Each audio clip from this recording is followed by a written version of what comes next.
Salve, salve pessoal, sejam todos muito bem-vindos a mais um episódio do Eslen Podcast. Hoje nós estamos aqui com a psicóloga Gabriela Cruz, que é especialista em sexualidade, é psicóloga da Clínica BeHealth e também é coordenadora lá na Clínica BeHealth. E vamos bater um papo hoje sobre um tema que é bastante quente, não só em termos literais, como também na internet. É um tema que tem sido cada vez mais conversado com a galera na internet e considerando, sei lá, uns 15 anos atrás, acho que era um tabu tão grande que a gente jamais estaria fazendo esse podcast uns 15 ou 20 anos atrás. Vamos falar um pouquinho sobre sexualidade. Obrigado pela sua presença aqui. Eu que agradeço o convite e todos os espaços que você me concede, inclusive. É isso, gente. Eu sou psicóloga da BeHealth, sou coordenadora. Eu digo que eu sou a psicóloga mais ciumenta e mais chata que a BeHealth tem. Eu acho que eu só não sou mais chata que o João, porque aí não dá. Se for mais chato que o João, é patológico. A gente tem que começar a fazer uma intervenção. Não, mais chato no sentido de cuidado, né? O João é muito cuidadoso. Até falar pra você, gente, como as coisas parece que acontecem como tem que ser. Porque a forma que o João e a Jana conduzem a BeHealth é um negócio assim. São quase 100 profissionais, né? Se não for cuidadoso, perde o jeito. É que vai além do cuidado. Eu digo que aqueles dois ali é como se fosse uma mão direita e uma esquerda. Eles se complementam. Eu estou na BeHealth desde que ela surgiu. Éramos 8 profissionais, hoje são mais de 100. E a essência é a mesma. É um negócio que eu olho assim todos os dias e falo, como que pode ter o mesmo ambiente de quando começou? São quase 3 mil pacientes já ativos, é bizarro. E a integração dos profissionais, assim, o ambiente que se criou ali é sensacional. Então, assim, só para o pessoal saber, quem não sabe o que é a BeHealth, é uma clínica interdisciplinar em saúde mental. A gente tem profissionais da psicologia, da nutrição e da psiquiatria.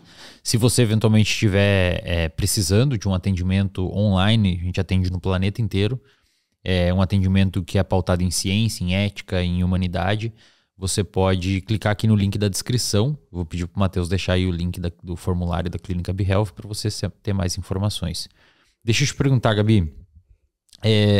De um tempo para cá, acho que devido ao advento da internet e a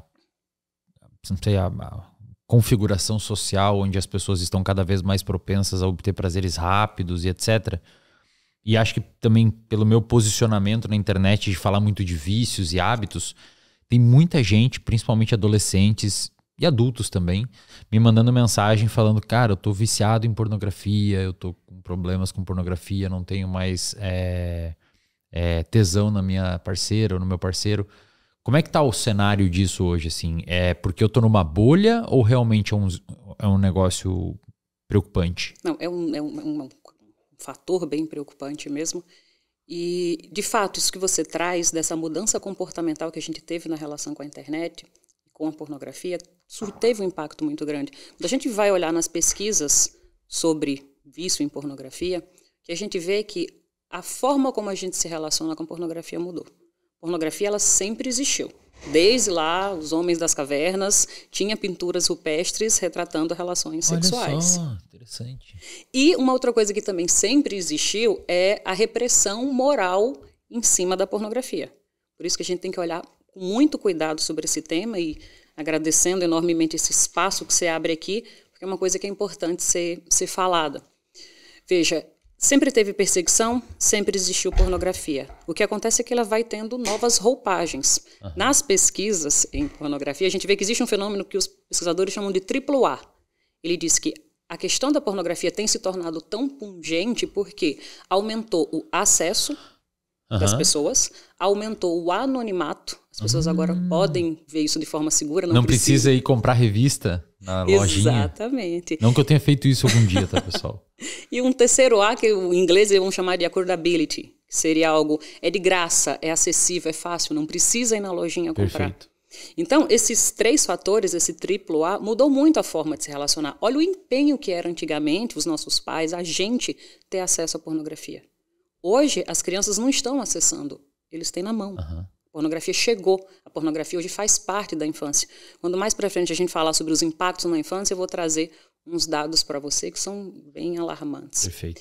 Então, tem um grande embate hoje na ciência que é sobre aí, vício em pornografia entra ou não entra no DSM? Não entrou no DSM-5. Por conta de que não temos ainda evidências suficientes e consistentes para a gente categorizar o vício em pornografia ali no ramo das adicções. Mas isso não significa que não impacte a vida do sujeito, né? Exatamente. Importante. Tem sofrimento, tem comportamento que precisa ser ajustado. E aí onde entra a importância dos profissionais que estão atendendo, abrir o leque, abrir espaço para pensar sobre sexualidade humana, para pensar sobre a questão da pornografia. Você, mais do que nunca, vê os impactos do quanto as pessoas te perguntam sobre isso, né? Todo dia, dezenas. O tempo inteiro. Dezenas. Assim, eu abri uma clínica de psicologia, para poder dar conta. Eu treinei profissionais de psicologia para atender essa demanda, porque eu não dava mais conta. Tipo, lá na BeHealth também a gente capacita a galera para poder dar conta dessa demanda. Porque tem esse ponto controverso hoje, o que é o vício. E como é que é um espaço acadêmico, queria até levantar esse ponto com a galera, que é a gente pensar sobre isso, sobre esse termo vício em pornografia. Por quê? Porque a ideia, quando nós profissionais falamos sobre vício em pornografia, isso no popular dá muito a ideia de que vício é uma doença e é uma doença que precisa ser tratada. Quando isso cai na ideia do senso comum, eles vão muito num viés onde, se é um vício e precisa ser tratado, isso gera um cenário para que bandeiras políticas sejam levantadas, e uma vez que quando você levanta bandeiras políticas, você cria comoção na população. Quando você cria comoção na população, o que acontece? Você começa a criar demanda para políticas públicas que vão desembocar em quê? Medidas legislativas. Inclusive, ano passado, 13 de julho de 2023, teve na TV Senado uma audiência pública. Eu vou pegar aqui o nome dela para lembrar, quem quiser assistir. 4 horas teve essa audiência falando sobre o aumento do vício em pornografia e suas consequências sociais. Está no YouTube. Está no YouTube. TV Senado, você acha lá, 4 horas da galera falando. E o que as pesquisas estão apontando ainda não temos evidências consistentes para apontar isso como um vício. Tá, então no caso, a política, os órgãos políticos estavam debatendo um tema que, academicamente falando, não tem fundamento ainda. Ainda não tem. Tá. O que as pesquisas estão... Mas eles sabiam disso? Claro que não. Assim, é um horror, assim, um show de horror. São 4 horas de um show de horror. Deve ser um palanque de fundamentação ideológica, né? Exatamente, porque esse é o atravessamento que a gente sempre teve. Eu queria abrir esse espaço até para te trazer um breve panorama de como a sexualidade foi vista na nossa sociedade, na ciência, e entra no DSM, para a gente chegar até na ideia de vício. Porque como que a sexualidade aparece? Quando que a gente começa a falar sobre sexualidade? Sempre foi um tabu. Ainda hoje é. Mas veja que é ali na época mais ou menos da igreja, da confissão.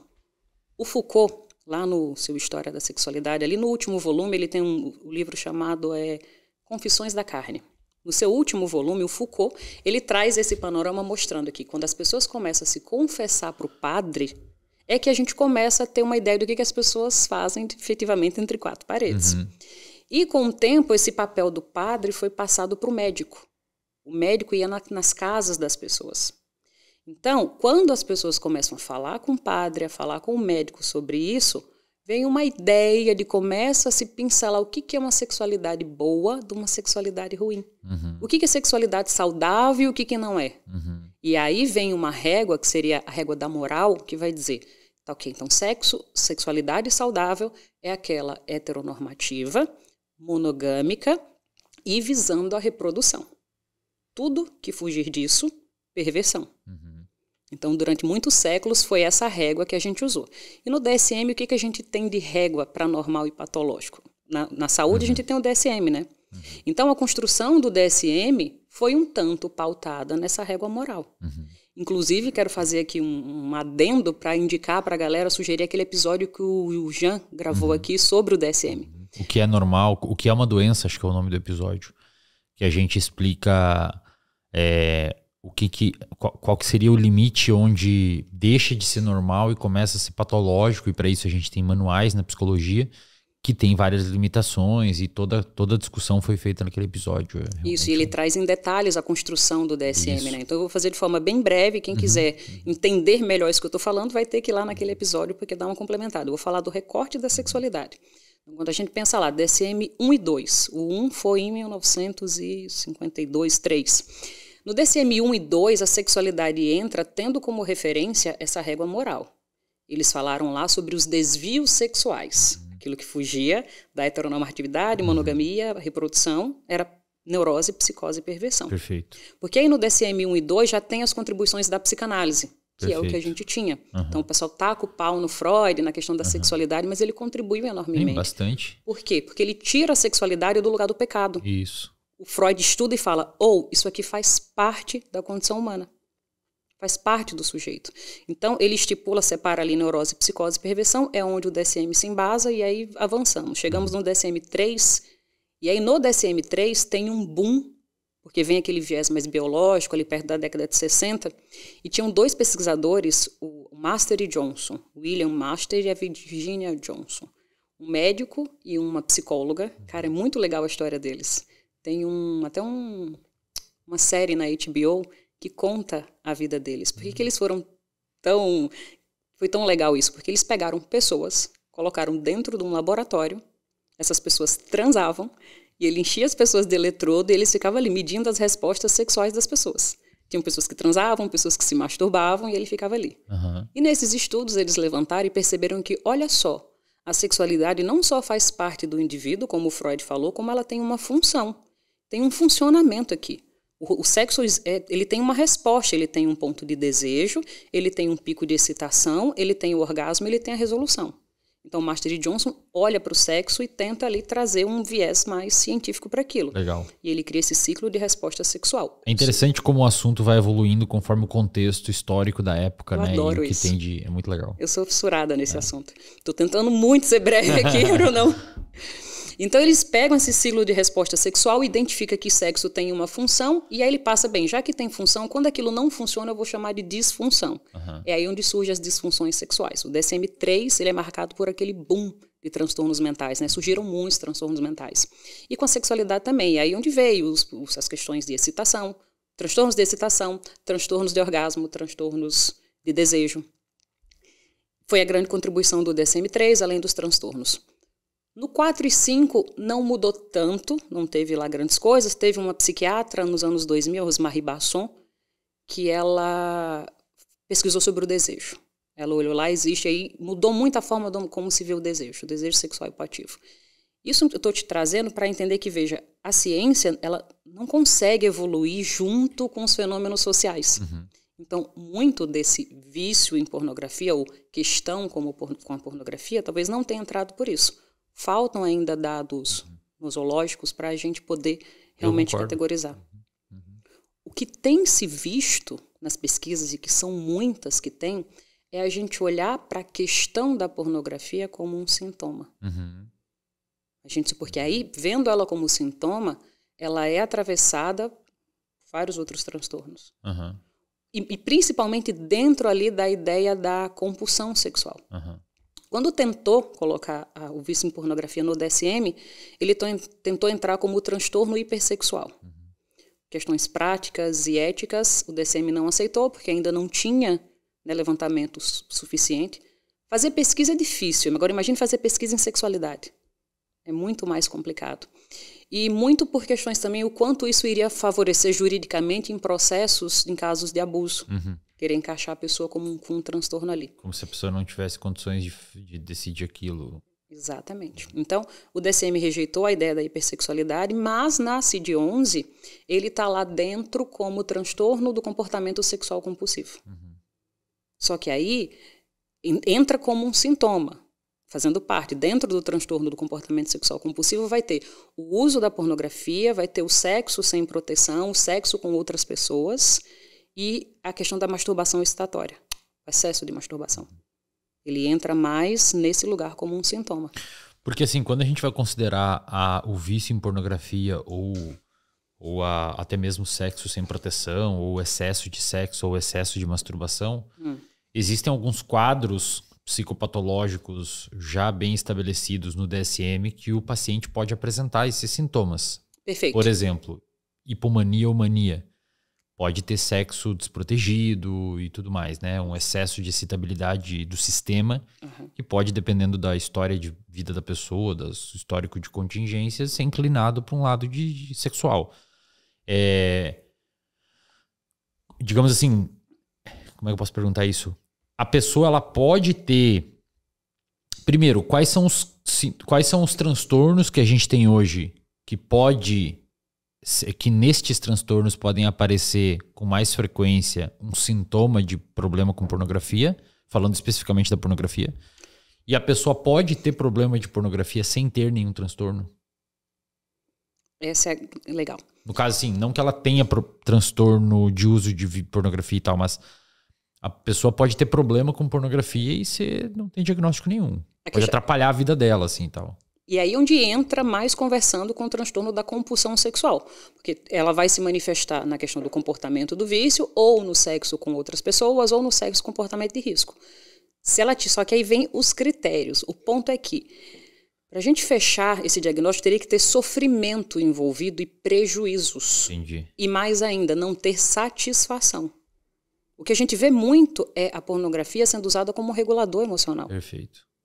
Agora, se o sujeito fala, vamos lá, eu tenho um personagem lá no meu Instagram, você tem o Carlão, eu tenho o Paulo. Paulo. Ah, entendi. Não pegou, né? Então eu uso muito o Paulo como exemplo nesse sentido, veja aqui.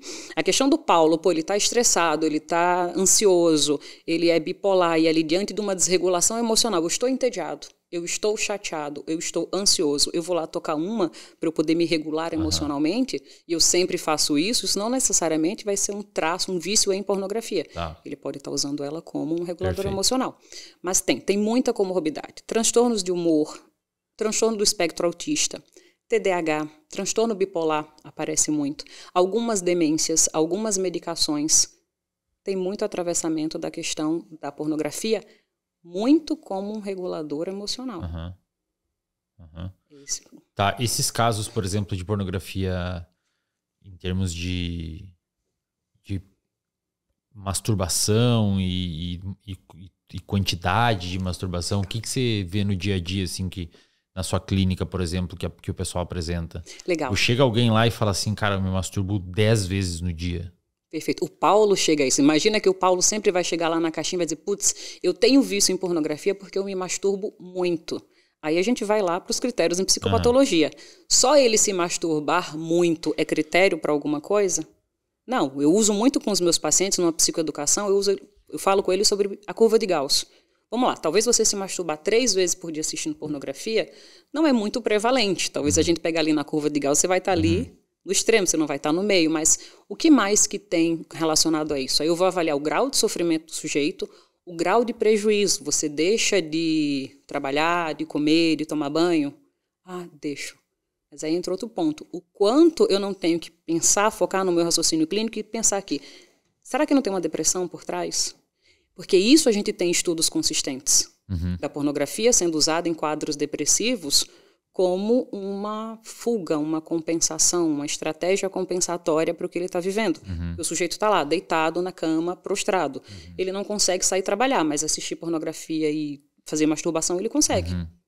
E aí ele está viciado em pornografia ou ele está... Perfeito. Lidando com e esses transtornos que envolvem uma... Dentro do próprio transtorno já tem uma fisiopatologia de excitabilidade, como, por exemplo, TDAH e transtorno bipolar. É mais comum nesses pacientes esses problemas de pornografia?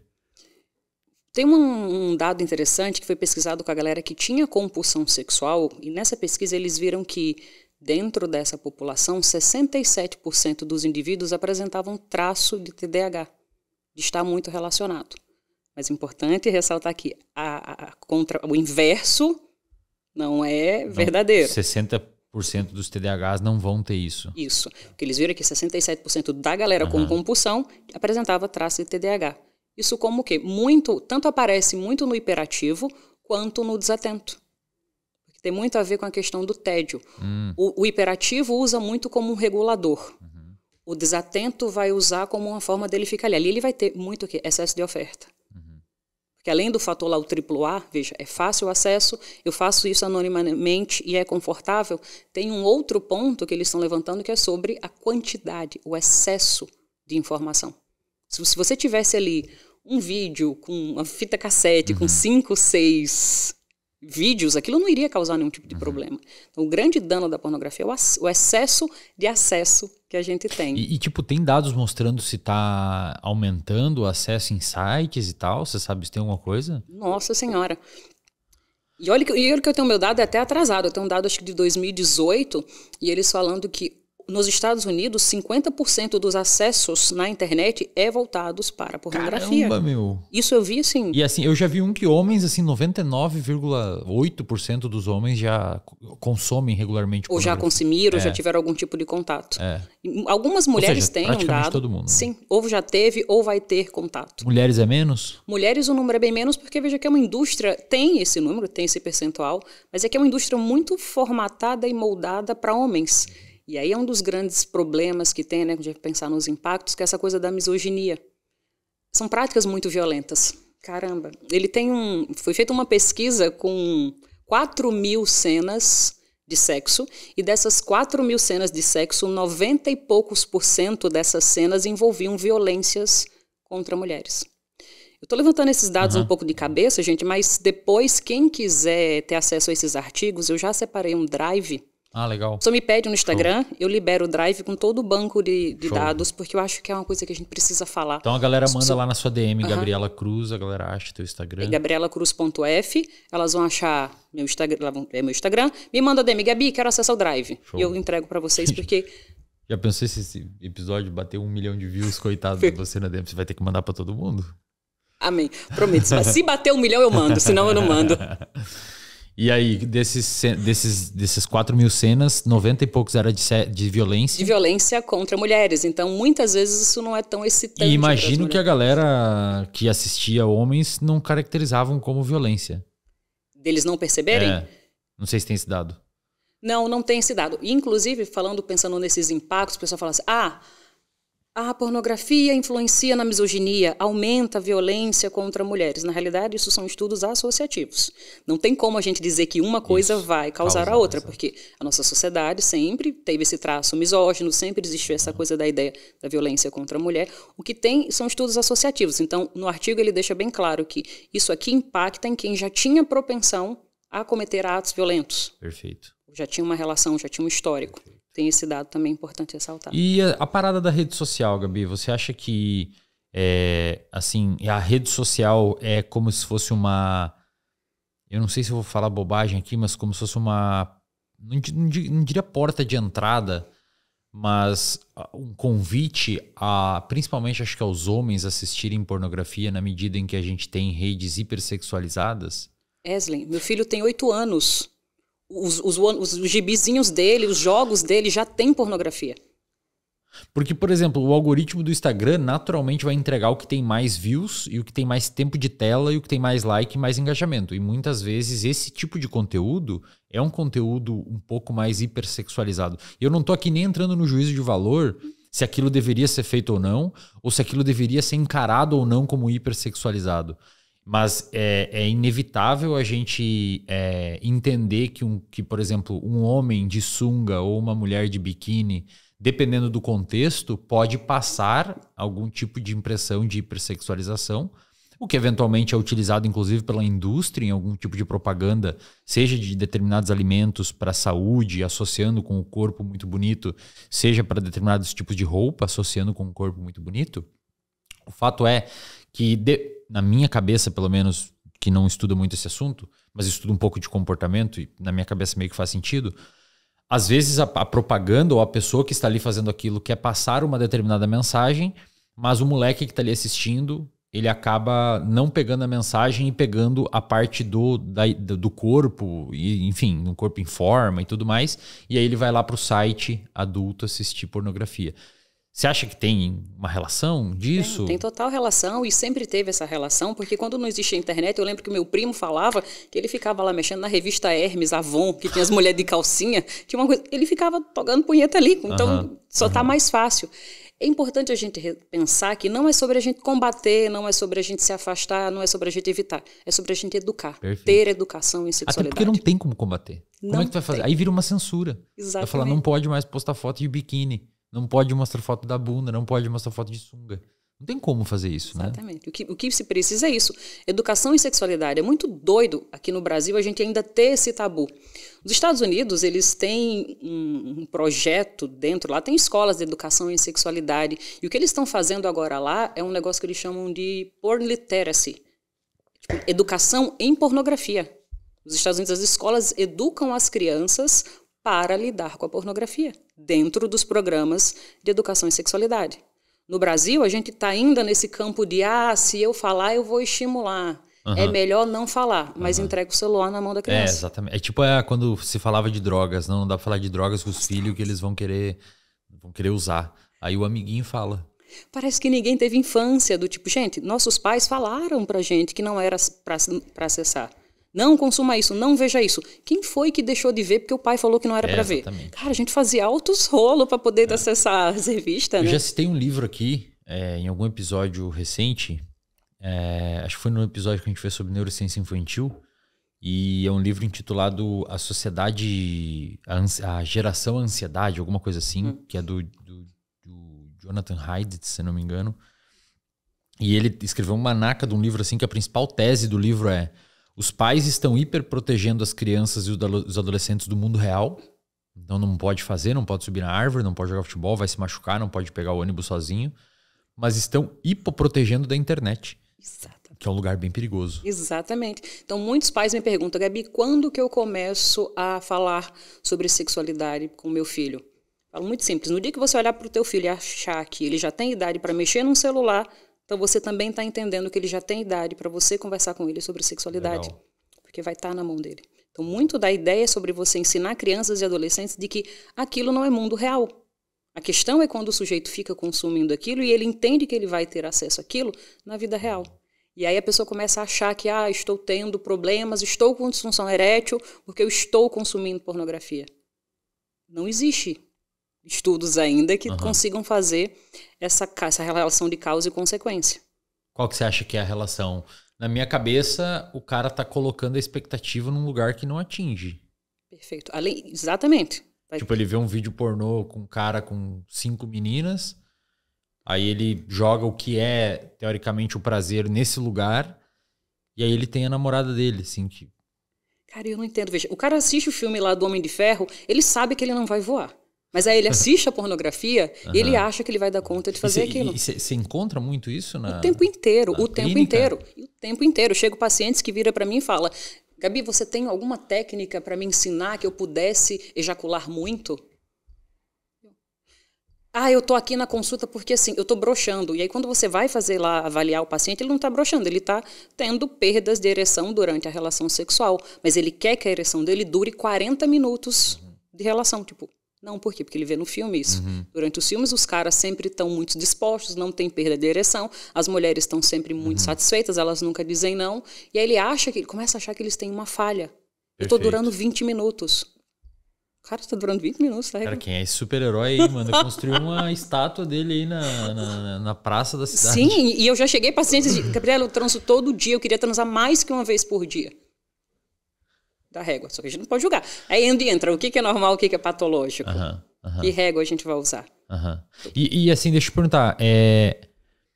Então, assim, dentro do... Só pra contextualizar e pra galera ir entendendo. Então, o rolê é educar desde cedo a galera pra entender que aquilo ali não é real, que aquilo ali são atores que estão ali e atrizes, o próprio nome deles são intitulados assim. E que é um formato de filme, de conteúdo organizado para ser bom de assistir, mas que não é a realidade. Perfeito. O que a gente assiste, por quê? Porque ele não vai conversar com a nossa resposta fisiológica. Vem lá a Master e Johnson, na década de 60, vê o ciclo de resposta sexual e mescla o que a gente dá conta de responder sexualmente. O que a gente vê ali não corresponde com a nossa fisiologia. Essa ereção eterna, essa ejaculação enorme que você tem, esse tempo não conversa com a fisiologia do corpo humano. Os mecanismos de ereção, mecanismos de excitação, ele é finamente regulado por uma série de hormônios, neurotransmissores, emoções. Muitas vezes você está ali num contexto sexual, caramba, passa uma emoção, a criança chorou no quarto, você direciona a tua atenção para o outro lado, natural, você vai perder a ereção. As pessoas já ficam meio... Estresse com o trabalho, momento de vida. Exatamente. Então, por isso a importância dos profissionais de saúde, nós psicólogos principalmente, falarmos sobre isso com os nossos pacientes. Porque a sexualidade, ela está intrínseca à nossa condição. Eu fico olhando assim a galera, todo mundo é... Sono. Sono está intrínseco à condição humana.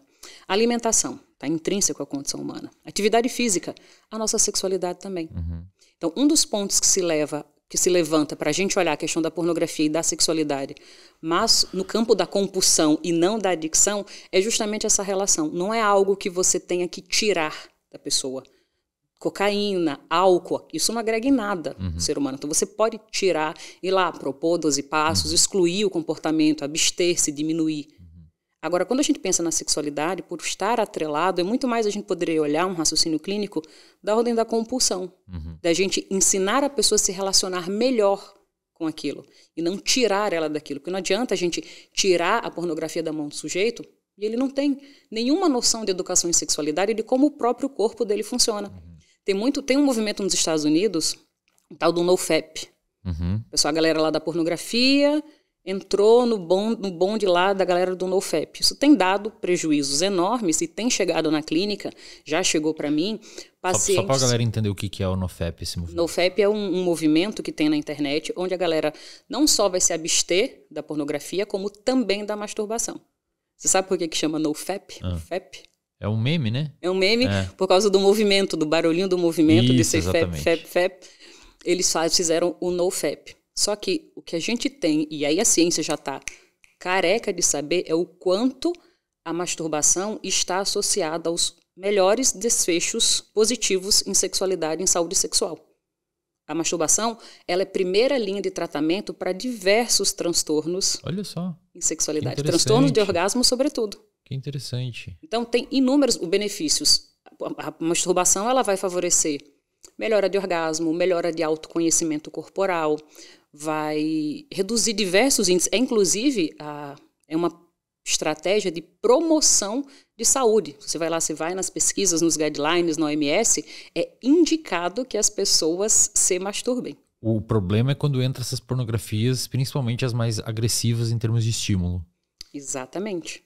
Aí vem onde entra, realmente tem a ver a questão da dopamina, que aumenta, mas é muito mais sobre como eu me relaciono com isso. Perfeito. Eu me expor a situações, eu posso assistir pornografia, mas o quanto você poderia mesclar o seu contexto de, vai ter ali a masturbação com pornografia, mas eu em maior quantidade vou me masturbar sem a pornografia. Não tem problema algum se masturbar. E um negócio muito engraçado, que eu faço muito algumas estratégias com os meus pacientes e eu falo sobre isso, né? A gente entra nesse lugar de falar sobre a masturbação e a gente, você pode se masturbar com a pornografia, mas tenta se masturbar sem. Eles chegam, putz, Gabi, muito chato, demora muito. E aí eu fiquei curiosa com essa coisa da quantidade, porque o que para mim eu entendo como normal, o tempo normal, para eles, principalmente para os jovens, é que demora demais. Eu fiquei 20 minutos ali. Então, se o cara tá ali com a pornografia, tem aquela hiperestimulação visual. Ele tem uma hiperestimulação fisiológica, porque ele está ali no controle do órgão dele com a mão. Ele tem essa dupla hiperestimulação. Claro que a resposta vai vir muito mais rápida. Vai vir tão rápida que ele sequer vai perceber qual é a resposta que o corpo dele dá. Então, quando chega no contexto de transar com uma outra pessoa, aí envolveu muita coisa. Envolve um ser humano, envolve preferência, envolve relação. Eu tenho que satisfazer o outro, eu tenho que me satisfazer. Uma leitura de cenário, né? Exatamente, que ele perde essa habilidade quando ele fica ali, só que interessante, embebido na questão da pornografia. E você acha que essa pessoa que utiliza muita pornografia para se masturbar, e aí o próprio, acho que inerente ao uso de pornografia, existe uma escala onde a pessoa cada vez precisa ir mais e mais, e um estímulo novo e um estímulo mais agressivo, não em termos de agressividade, mas agressivo no questão de estímulo, né? Exato. Você acha que essa pessoa chega a um momento que ela... Eu tô te perguntando isso porque eu já atendi gente no consultório e algumas pessoas no consultório que relataram isso para mim. Aí eu quero te jogar essa ideia para ver se bate com o que você tem observado. Você acha que existe essa pessoa que se masturba com o vídeo, com o pornô, e ela sequer sente o prazer, assim, e logo depois fica mal? Perfeito. Eu atendia muita gente assim. Isso aí inicia mais para um quadro de uma compulsão sexual. Isso vai caracterizar uma compulsão porque não tem percepção de prazer. Então, o leigo, o paciente chega lá, eu estou com vício em pornografia porque eu tenho esse tipo de comportamento, o que você tem que escutar é, deixa eu ver se tem sofrimento, deixa eu ver se tem essa insatisfação de ficar mal, e logo em seguida ele recorrer àquele comportamento de novo. Vem como uma compulsão. Sim. Aí onde a gente vai tentando, a CID manteve esse diagnóstico, esse número, esse número lá, né, transtorno do comportamento sexual compulsivo, justamente para que mais pesquisas continuem sendo feitas, porque essas pessoas estão chegando aos consultórios. A gente precisa acolher e entender esses sujeitos. Então, sim, existe. E mulher? Como é que tá o cenário das mulheres na pornografia? Eu nunca atendi mulheres com essa questão, embora exista. O dado que eu tinha era de cerca de 2% das mulheres tinham questões de pornografia. O que a gente está vendo hoje... Em homens, quantos por cento é? Você sabe, mais ou menos? Daqui a pouco eu lembro o dado para não falar besteira. Mas, já isso que você estava falando... Você estava falando das lembrei. mulheres. O grande problema que eu tenho percebido é as mulheres aprendendo a se excitar com coisas que não vão corresponder com a fisiologia delas. Elas vão se excitar com conteúdos que elas veem ali muito mais violentos, mas elas não vão atingir orgasmo com aquilo. Então elas vão se modulando, porque os caras estão assistindo, elas têm aquela coisa de querer ser aceita, elas vão aprender a gostar e se excitar com comportamentos violentos. Mas aquilo não vai gerar orgasmo para ela, porque a fisiologia dela não vai responder, porque o orgasmo de mulher é estimulação clitoriana, estimulação adequada clitoriana. E não necessariamente aquele ato de enforcar, bater, espancar e tirar o ar. E isso a gente tem percebido. Então é quase como se fosse uma pressão cultural para a mulher se enquadrar naqueles cenários para se sentir aceita no sexo por conta de uma demanda masculina. Assim. E aí entraria, no caso, uma demanda dos dois lados, mas aí nesse ponto que você bate na ideia de que a pornografia é extremamente nociva em termos do que ela ensina que é o ideal. Da forma como ela impacta, né, nos sujeitos. Perfeito. Traz todos esses prejuízos. Homens têm muitos problemas, como eu falei, autoimagem genital prejudicada, ideia de desempenho, de performance muito irreal. E mulheres têm isso, essas dificuldades, elas começarem a ter transtornos de orgasmo ou acharem que têm, mas porque na realidade elas não conhecem o próprio corpo, elas não sabem se estimular adequadamente porque elas estão apegadas àquilo ali. Perfeito. E você acha que a pornografia, ou melhor, a masturbação, assim como você comentou, para os homens, de gerar os benefícios, esses benefícios também são os mesmos para as mulheres? Totalmente. Autoconhecimento, enfim. Sim, porque imagina, você vai um comportamento que se repete. Você vai conhecendo como o seu corpo se excita, você vai sabendo como que você está chegando lá. Com a pornografia você não consegue. Naquele livro do Neurociências do Baer, capítulo 17, que é o capítulo do sexo, ele tem um desenho muito legal lá, onde ele mostra as vias de excitação que nós temos no nosso corpo. Vias dopaminérgicas, serotoninérgicas. E ele mostra o quanto, bem no desenho, tem lá uma via excitatória que sai, tipo, cérebro genital e uma outra genital cérebro. E é muito legal. Eu falei, nossa, faz sentido, então, uma vez que eu tenho essas duas, tem várias vias, né? Os órgãos do sentido também é uma via sensorial que está ligada a neurônios pró-sexuais. Mas essas duas vias principais que nós temos, olha o quanto isso influencia na questão da pornografia. Porque eu assisto pornografia, essa via cérebro-genital hiperestimulada. Perfeito. Eu estou ali no movimento, no controle da minha estimulação. Eu tenho essa via genital cerebral extremamente estimulada. É uma bomba, né? Sim. É uma bomba. E essa questão cultural, Gabi, porque você acha que as mulheres elas têm menos problema com pornografia? Eu acredito que elas tenham menos mesmo, mas você acha que esse é um número subestimado por conta da cultura e talvez as mulheres não se abrirem tanto? Qualquer pesquisa em sexualidade, em pornografia, com mulheres, vai ser subnotificado também. Exatamente. Subestimado e subnotificado. Porque, imagina, é muito difícil a gente fazer pesquisas em sexualidade, porque as pessoas têm dificuldade de falar sobre a sexualidade. Se homem já tem, imagina a mulher num contexto, numa sociedade como a nossa, vai falar que assiste pornô. Exatamente. Então, por isso a importância dos profissionais de saúde estarem atentos para falar e perguntar sobre isso. Porque pode ser que, e aí já entrando nessa parte, se os psicólogos hoje são treinados suficientemente para manejar esses casos, eventualmente o profissional da psicologia que está nos assistindo pode ter um paciente que ele encucado não conseguiu fazer a conceituação de caso, as peças não se encaixam e muitas vezes é uma mulher, um cara que tem problema de sexualidade, mas não abriu por não ter se sentido à vontade, não sei. Isso. Eu sei que muitos dos profissionais não falam por até receio de cometer algum tipo de iatrogenia, né? Lembrando só, abrindo, iatrogenia é quando o profissional de saúde tem uma prática, uma conduta que vai influenciar ou piorar o transtorno, o quadro psicopatológico que o sujeito apresente, né? Quando a gente piora o quadro dele. Então, muitos profissionais de psicologia, por quê? Não viram na graduação, não viram o assunto na pós-graduação, não foi falado em casa, não foi falado na igreja. Então, o psicólogo ciente de que ele não sabe o que fazer, ele não toca no assunto. Só que quando você não toca no assunto, o problema continua lá. Perfeito. Por isso minha fila de espera fica lá enorme. Por quê? Porque as pessoas entendem. Eu vou ali porque ela sendo psicóloga especialista em sexualidade eu vou conseguir falar. Mas não é lugar do especialista. Eu não sou especialista em sono e eu falo sobre sono com o meu paciente. Eu falo sobre alimentação. Eu falo sobre atividade física. Então eu também tenho que falar sobre a sexualidade do meu paciente. Porque se eu não falar, ele não vai falar. Veja, o paciente chega lá com uma suspeita de... Suspeita não, vamos lá, pensando no Paulo. Paulo foi num cardiologista porque ele teve um taquicardia. O cardiologista avalia, não tem nada e fala, vou te mandar para um psicólogo, estou achando que isso aqui foi um pânico. Você recebe o paciente. Como é que você vai saber se esse paciente tem TAG ou não? Você vai fazer uma investigação, você vai fazer perguntas para esse sujeito. E você vai dizer, putz, está batendo, vou mandar para o psiquiatra. O psiquiatra vê lá, pá, manda um antidepressivo, devolve o Paulo com a cartelinha do antidepressivo. Paulo não te contou, porque você não perguntou, que ele já vinha broxando com a mulher. Essa taquicardia foi só uma reverberação de que ele já não estava muito pilhado, muito estressado, muito ansioso. Você não perguntou como é que estava a vida sexual, ele também não falou. Ele tomou antidepressivo.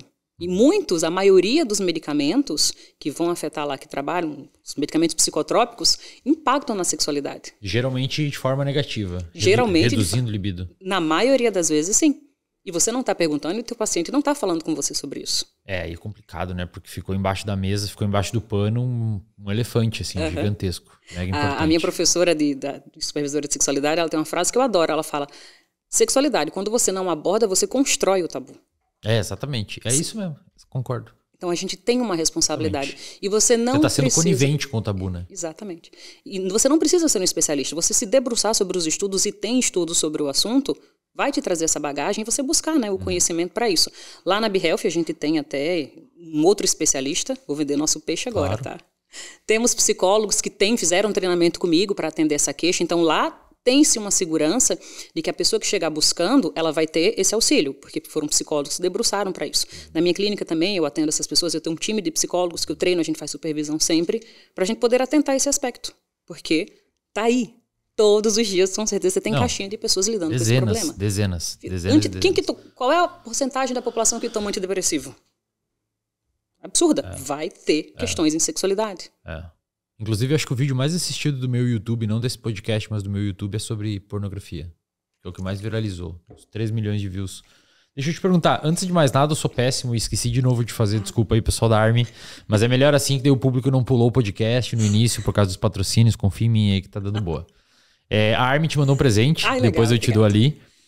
Se você que está aí na sua casa precisa comprar roupas, que são roupas estilosas para você usar, tanto do ponto de vista casual, hoje eu não tô de Army aqui porque eu tava gravando umas questões aqui pro IMPBE, evento social, mas se você quiser utilizar roupas casuais para você usar no seu trabalho, para você ser para uma reunião importante, que são roupas neutras, né, que permite com que você use em ambientes de negócio e ambientes de trabalho, e também que você já saia de casa e vá para academia, que também é uma roupa híbrida, permite com que você treine com a tecnologia de absorção de suor e tudo mais.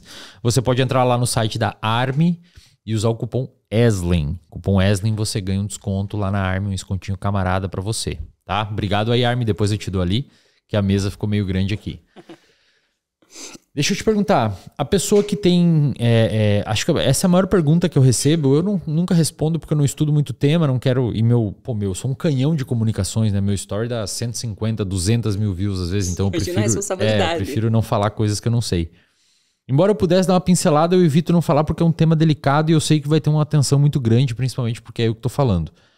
Mas digamos assim, o moleque tá em casa, tá assistindo aqui, o homem tá assistindo, a mulher tá assistindo, e ele tem problema com pornografia. Ele assiste, ou ela, né, assiste demasiadamente, isso tá afetando a relação, ele tá começando a ter pouco interesse na parceira ou no parceiro, e ele não tem dinheiro para buscar a terapia. Não tem como, assim. Eu sei que a resposta padrão é procura um psicólogo, mas a pessoa não tem dinheiro. O que você diria para a pessoa fazer? Prático assim na vida dela, qual que seriam as suas dicas que poderia, eu sei que de novo, o correto é buscar ajuda profissional, mas para quem não tem essa condição de hipótese alguma de buscar ajuda, o que você sugere? Eu acho que tem alguns conteúdos na internet que ele pode buscar educação em sexualidade, ele pode pensar, vamos lá, masturbação sem a pornografia.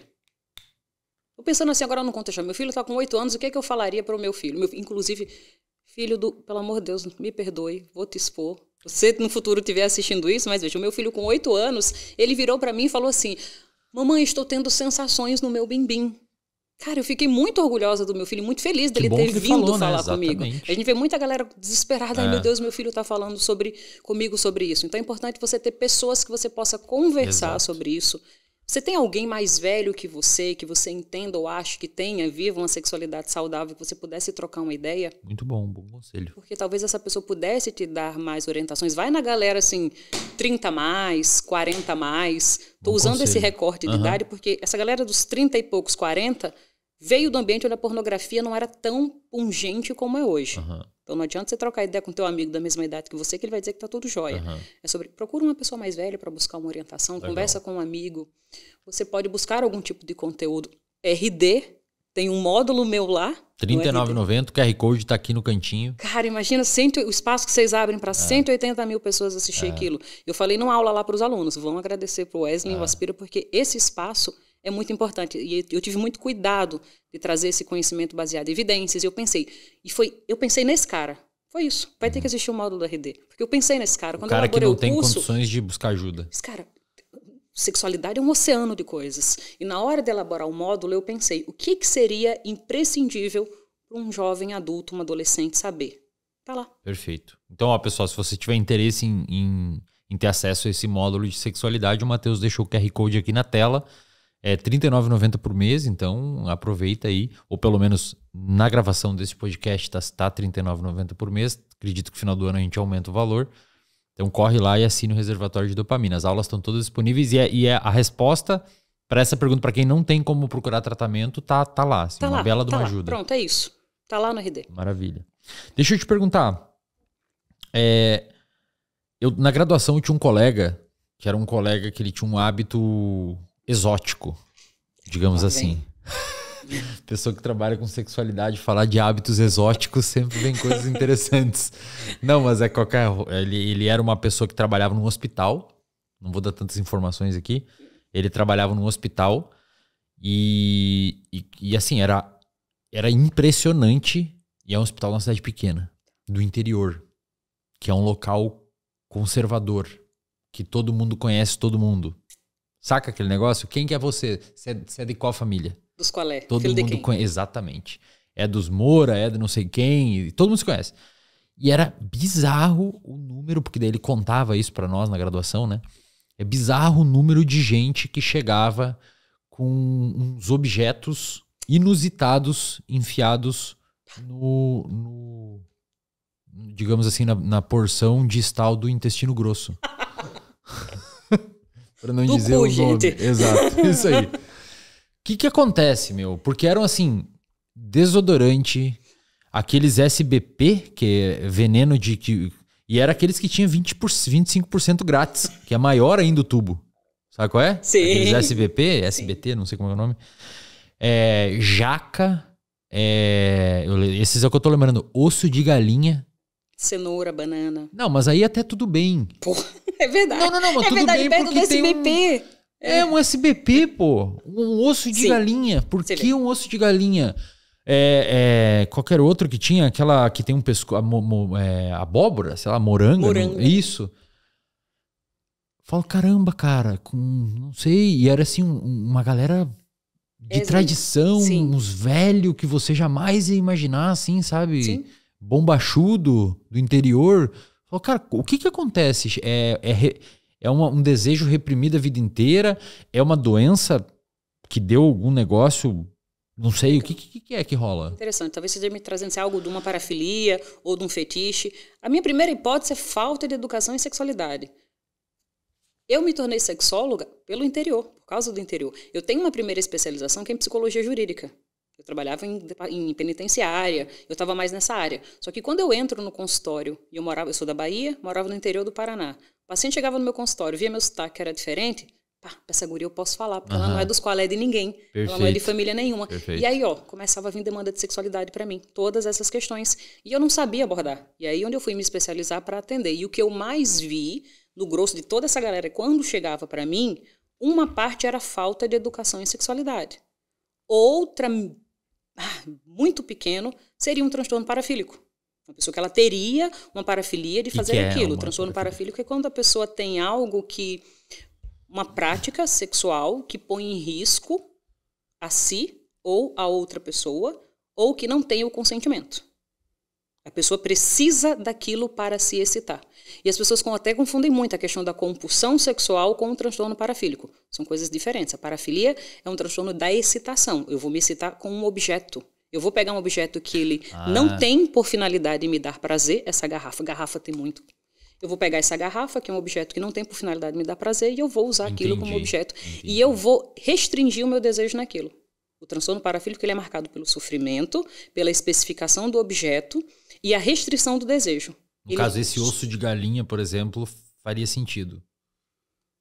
Onde entra? Será que foi porque ele não tinha uma outra opção, ele não tinha acesso a alguma outra coisa, e aí ele só tinha um osso de galinha de acordo com o contexto que ele tinha? Entendi.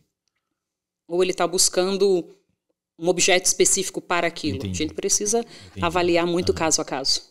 Mas aí, no caso, o transtorno parafílico se caracteriza por essa fixação do desejo no objeto. Um objeto que não tem por finalidade gerar prazer e eu só consigo com aquilo.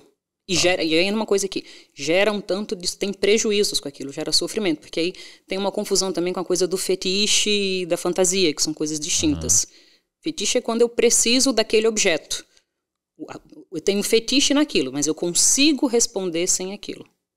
Transtorno parafílico, eu não consigo responder por aquilo. Entendi. Tem o traço da falta do controle. No caso, o transtorno parafílico, a pessoa não consegue ter tesão e prazer sem aquele rolê. Isso. E aí é sempre uma questão auto-prazerosa, tipo, eu uso o objeto em mim ou pode ter envolvido... Não, pedofilia. É um transtorno parafílico por quê? Porque causa dano a uma pessoa que não tem como dar consentimento. Entendi. Você tem mais ou menos um número de porcentagem de pedófilos que existe na sociedade? É muito difícil notificar. É complicado, né? Muito difícil notificar isso. A maioria deve estar preso. Mas é importante levar em consideração que a pedofilia é diferente muito dessa... Foi pedofilia, né, que você perguntou essa coisa. O problema não é o pedófilo, né? A grande questão. O pedófilo é aquela pessoa que vai consumir aquele material. E não necessariamente ele vai pôr em ato aquilo.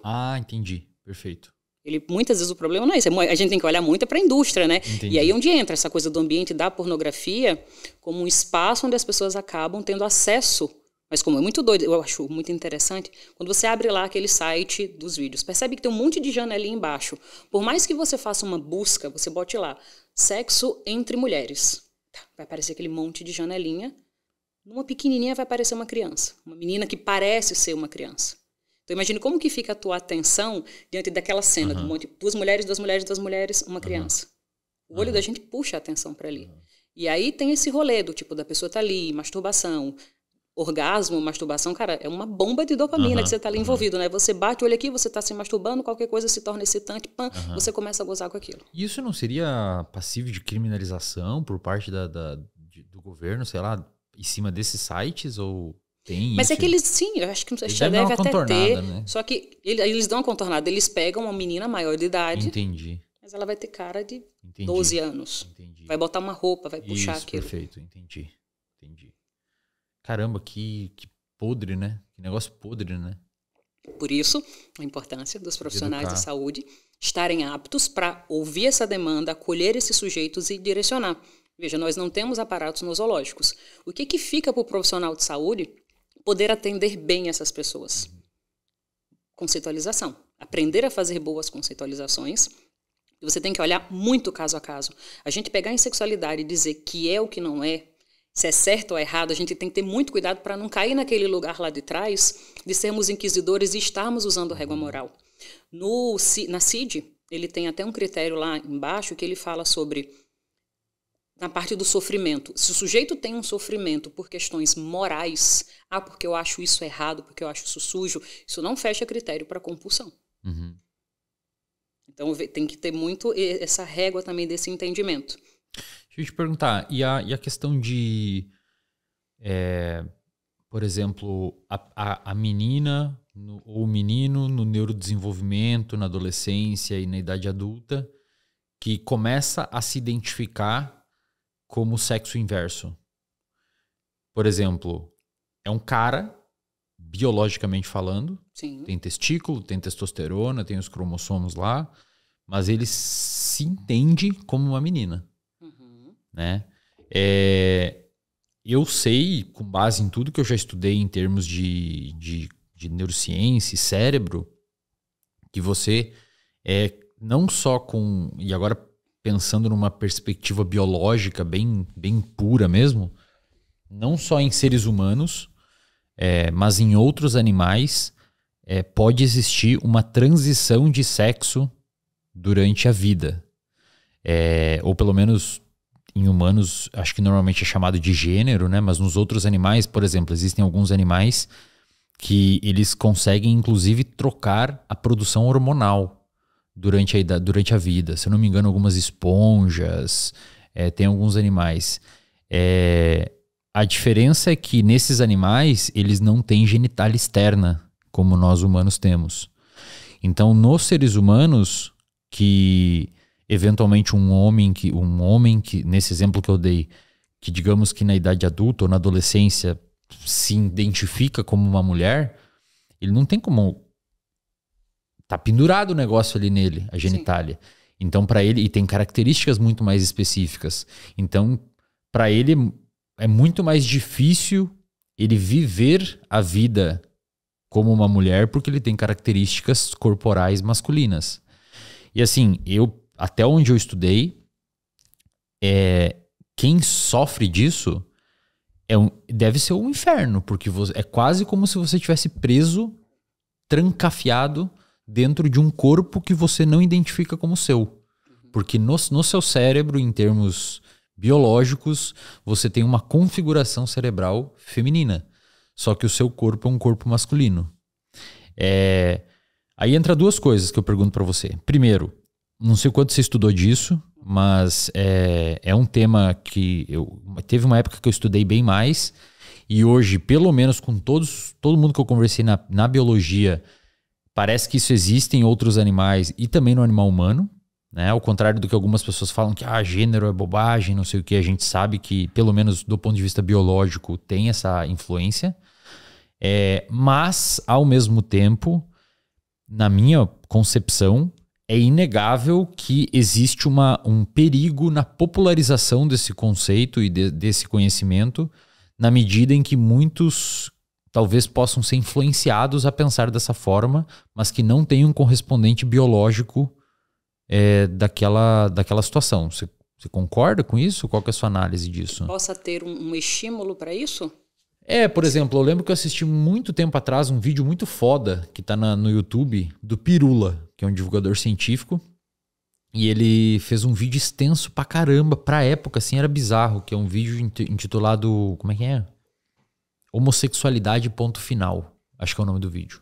Uau. E aí ele explicou vários conteúdos mostrando que, cara, existe homossexualidade na natureza, outros animais podem apresentar comportamento homossexual. E é muito estranho parte da ala, principalmente da ala ultraconservadora, dizer assim, não, a pessoa tá num corpo de homem, mas escolheu tá no corpo de mulher, escolheu dizer que é mulher. Aí ele até comenta nesse vídeo, cara, como é que a pessoa pode ser... A pessoa é burra se ela fizer isso, porque ela vai sofrer preconceito, a vida dela vai ser um inferno.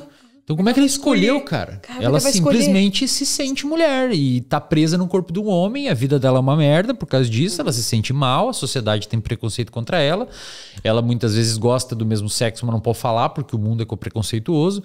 Então, se dizer que ela escolheu fazer isso, é meio estranho. É muito doideira. Nossa, esse é um assunto que eu sou apaixonada. A pessoa seria muito burra em falar isso, né? Eu sou fissurada nesse Por que ela ia escolher fazer isso e sofrer preconceito propositalmente? Ao mesmo tempo, e aí eu te pergunto, parte da sociedade é preocupada com a romantização disso e assim, talvez, fazendo um paralelo, da romantização da obesidade. Tipo... Como é que eu posso explicar?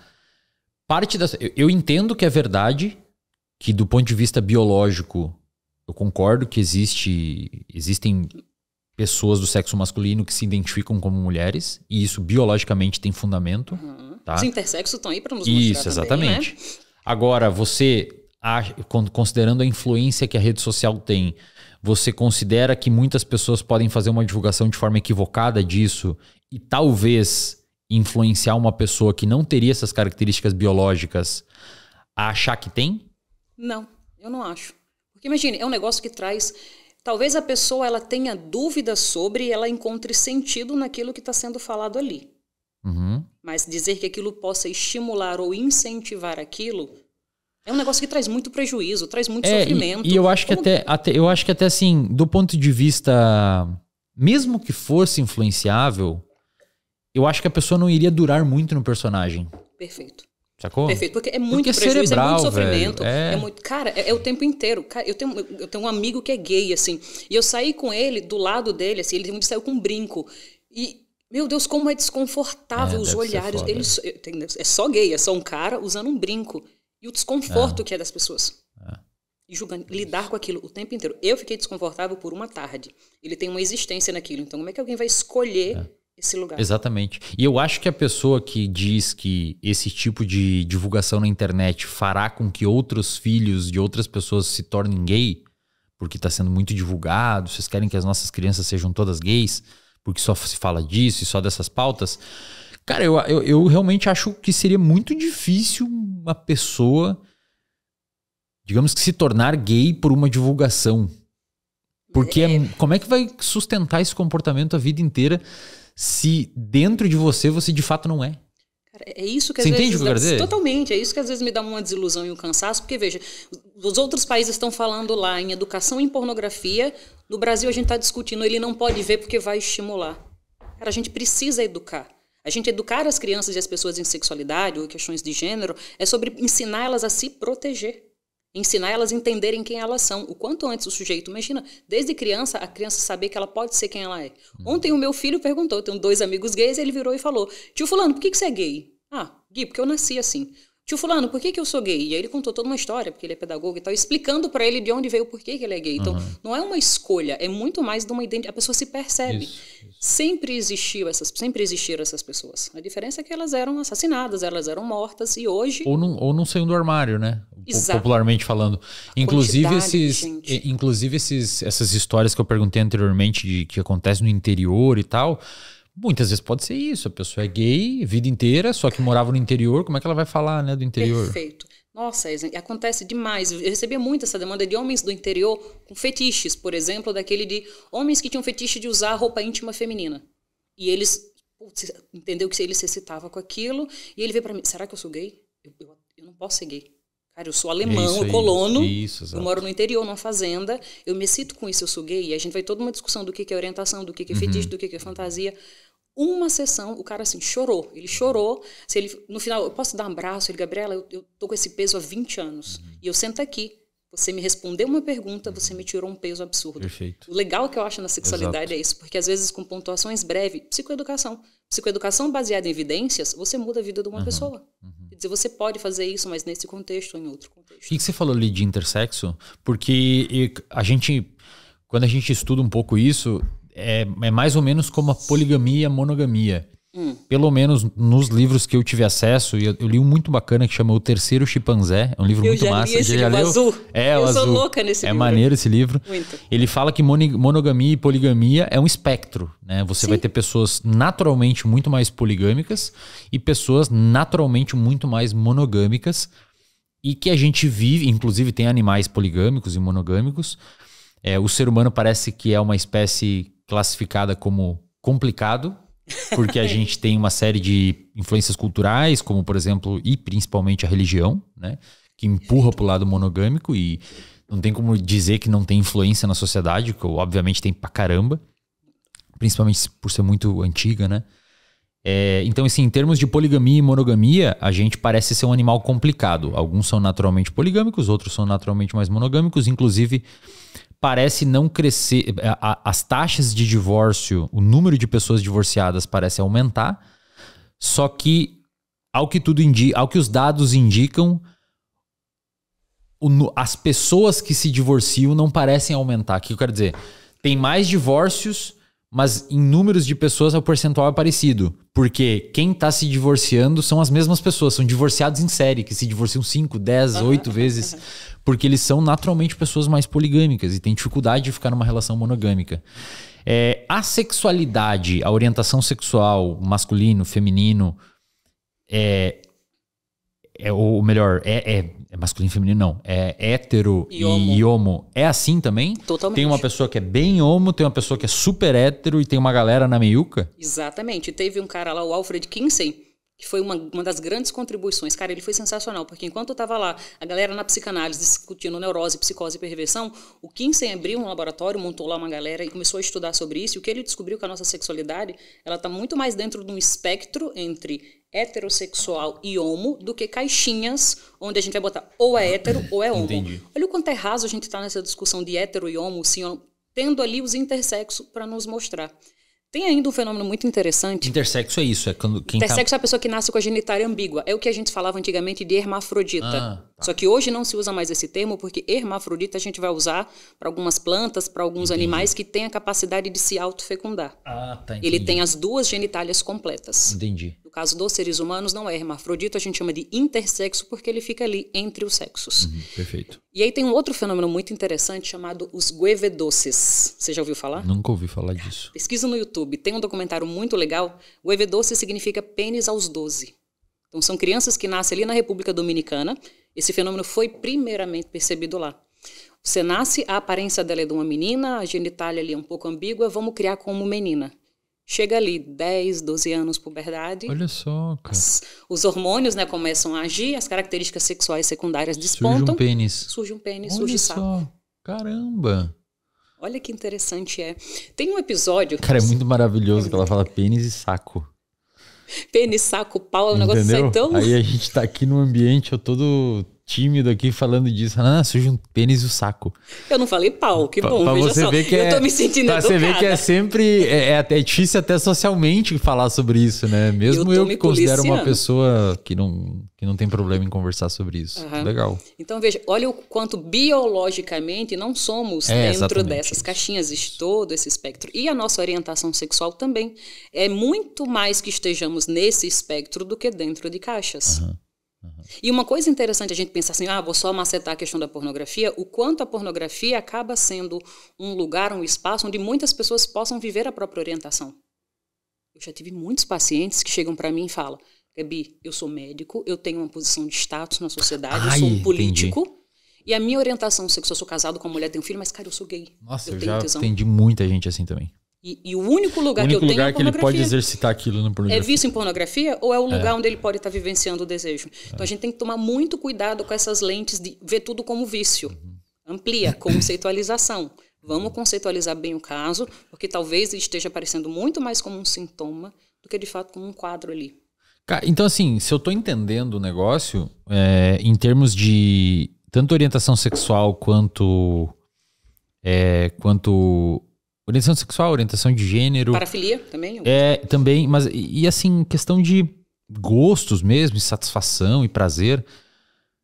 Até pelo que eu tô entendendo aqui, o maior problema ou a variável que mais influencia em termos de saúde e satisfação com a sua vida sexual é o preconceito. Exato, e a forma, o como a pessoa lida com aquilo.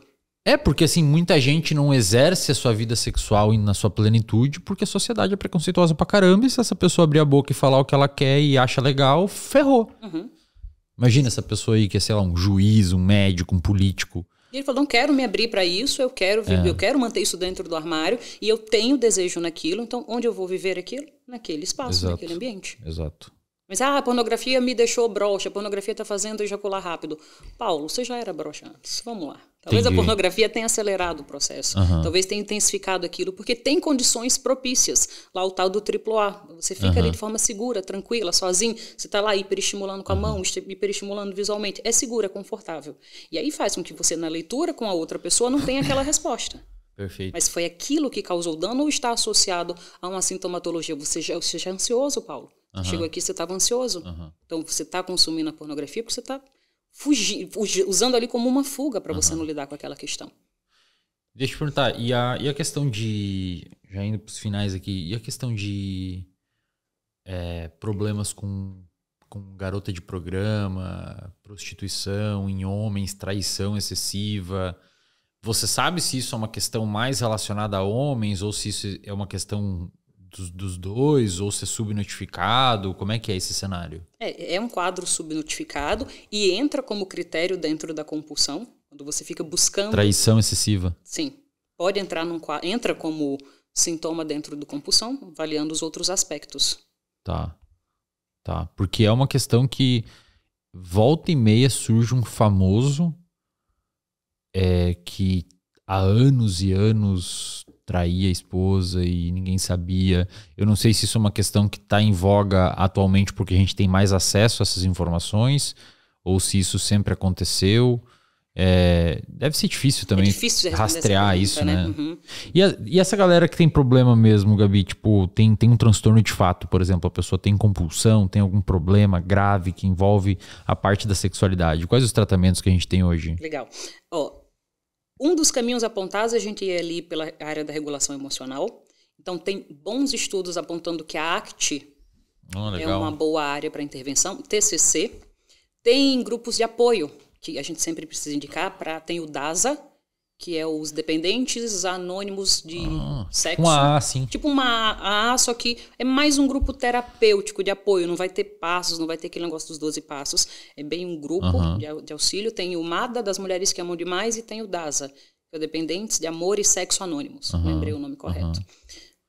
Ali na linha da ACT, TCC... E, para os profissionais, se munir de boas conceitualizações de caso. Legal. Não temos dados, a gente tem que aprender a conceitualizar. E essa galera normalmente tem um tratamento medicamentoso específico ou geralmente o tratamento é vinculado ao quadro principal dele? Geralmente está vinculado ao quadro principal e em casos muito específicos, quando você consegue fazer uma conceitualização muito bem amarrada e fechar alguns critérios, você pode usar algum tipo de medicação. O que é usado? Tem alguns anticonvulsivantes, é usado... Alguns antidepressivos têm tido como resposta, mas deixando claro que, tipo, off-label. Não tem nada direcionado para isso. Ou específico para aquilo. Até porque mal tem diagnóstico específico, né? Exatamente. Então, tem feito muito uso com antidepressivo, anticonvulsivante. Desde que você está nessa área, assim, qual que foi a questão que mais te chamou a atenção usando rede social e atendendo paciente? Você teve alguma questão, assim, que você percebeu? Eu não digo nenhum caso específico, mas alguma questão que você... falou, caramba, isso é mais normal que a gente imaginava. Não, isso não, mas acho que o primeiro caso que eu atendi com a questão da demanda do vício em pornografia, eu não sabia lidar com aquilo e chegou para mim, foi onde me bateu. Isso foi quando eu te conheci, até inclusive na rede social, que eu fui tua seguidora, e eu não tinha, porque assim, a mesma pós-graduação que eu fiz, ela não me equipou para lidar com aquilo. E chegou um moleque e virou assim para mim e falou, Gabi, acho que eu tô com vício em pornografia, porque, cara, ele roubou. Ele era adolescente e ele roubou um negócio num lugar, não sei se era um mercado, porque ele queria ir preso numa unidade de socioeducação para ele ficar sem o celular. Caramba! Gabriela, eu já tentei me isolar no mato. Eles que tinham uma avó que morava no mato. Eu já fui lá pro mato, levei um celular, aqueles que tinham cobrinha para eu não ficar usando. Funcionou, mas quando eu voltei para a sociedade, eu voltei a usar. Já que a roça não funcionou, eu me coloquei para ir preso. Caramba! Para não ter acesso à pornografia. E quantas pessoas? Qual foi a pessoa que mais se masturbava por dia, curiosidade? Qual foi a pessoa que mais se masturbava por dia que chegou? Eu já tive um paciente que se masturbava 9 vezes por dia. 9 vezes no dia, caramba. Isso deve até machucar o órgão, né? E aí, nesses casos, caso que você pode entrar com medicação. Entendi. Muitas pessoas do espectro autista também têm isso, esse quadro com a questão da masturbação excessiva. Isso é interessante apontar. Em alguns casos de crianças, jovens, adultos com autismo e masturbação excessiva, dá para entrar com medicação. Caramba. Mais por questões de escoriação, de machucar mesmo. Legal. Suas redes sociais, como é que o pessoal pode te encontrar? Legal, obrigada. Vocês me acham no Instagram, @gabrielacruz.f e na BeHealth. Também tem uma clínica de psicologia que vocês também conseguem acessar pelo meu Instagram, mas vocês me encontram também lá na BeHealth. Perfeito, show. E também tem um módulo dela no reservatório de dopamina, se você tiver interesse. A gente tem uma série de aulas, só minha, já tem mais de 130 aulas. E também tem uma série de outros módulos com curso de vários professores. O QR Code está aqui na tela. O link também está aqui na descrição do vídeo. E se você é um profissional da psicologia e gostaria de fazer uma formação em psicoterapia baseada em evidências, o link está aqui no primeiro comentário fixado para você conhecer a nossa formação. Obrigado pela sua presença. Eu que agradeço o convite e o espaço que você sempre cede pra gente. Maravilha. Pessoal, se inscreva aqui no canal, compartilhe esse episódio no grupo de WhatsApp aí da sua família.